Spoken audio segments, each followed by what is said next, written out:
Hey everyone, I am here at our headquarters in Lexington at our campgrounds, where I will be hosting our Multiply Council later this year, April 28th through the 30th. But I wanted to speak to you today about empowerment, piggybacking off of the update produced by our Assistant Superintendent, Gary Hoyt, last month. If you haven't seen that, go watch it now. But that's one of the core values that I haven't spoken about very much. And I think it's because of the costs involved. You see, when we empower others, there's literally a releasing of power, a giving of power away to help them raise up and become great. So there's a sacrifice, a letting go involved, attaching back to my first message as superintendent back in 2020.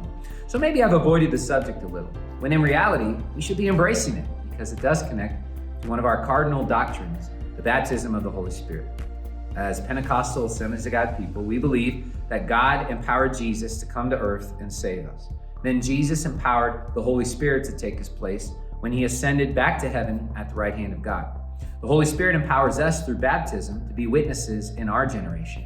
And it's our job now to empower others and raise them up to become great leaders when God calls us to leave and go home. So this is a divine system of empowerment that you and I get to be a part of. We see segments of it in the Old Testament too, with those long lists of names of people that were risen up in different generations to lead God's people as leaders of the tribes of Israel, or the clans and families of Israel, the prophets and the priests and the kings. Those lineages have purpose. They speak to empowerment as well. So this is a divine initiative that we need to prioritize. Now you might look around your sphere of influence and you think, I don't have a lot of great candidates. Well, take a lesson from Jesus again, because he might have thought the same thing when he was selecting disciples. In fact, some of the people he chose, we probably wouldn't have, because they had very low potential at the time. But after 3 years of being with Jesus, they became some of the greatest leaders the church has ever seen. And you and I owe them a serious debt of gratitude. And so our confidence is not in the people, but it's in the process and in the Spirit. Now, I've got some great announcements that we made at our Stellify conference about empowerment with our vision team. First off, Bart Wilkins and I will be changing positions. Bart will now be overseeing the Multiply function, which oversees new leaders and missions and churches. And then I'll be leading the Healthy Ministries team, which works on our DAC process, our ACMRs, and church ministries.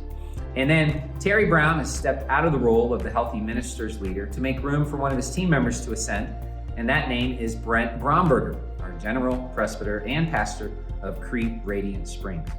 Also, Scott Murish has been mobilized to be completely focused as our network camp manager, relinquishing the role of network manager that he served in so faithfully because of the increasing business here at our camp and the anticipation for more this year and in the years to come with this great ministry that God has turned around in our network for his glory. And then finally, Beth Sutsumashita, our Faithful Healthy Ministries team admin, has finished her assignment in that role and will be moving on. We're so grateful for her leadership leading the recent Stellify conference. We're going to take some time to honor her at our council in April as well. So I encourage you, with empowerment, don't break the chain. Let's do our job. Let's empower others as together we try to walk holy, work hard, and worship him. God bless you.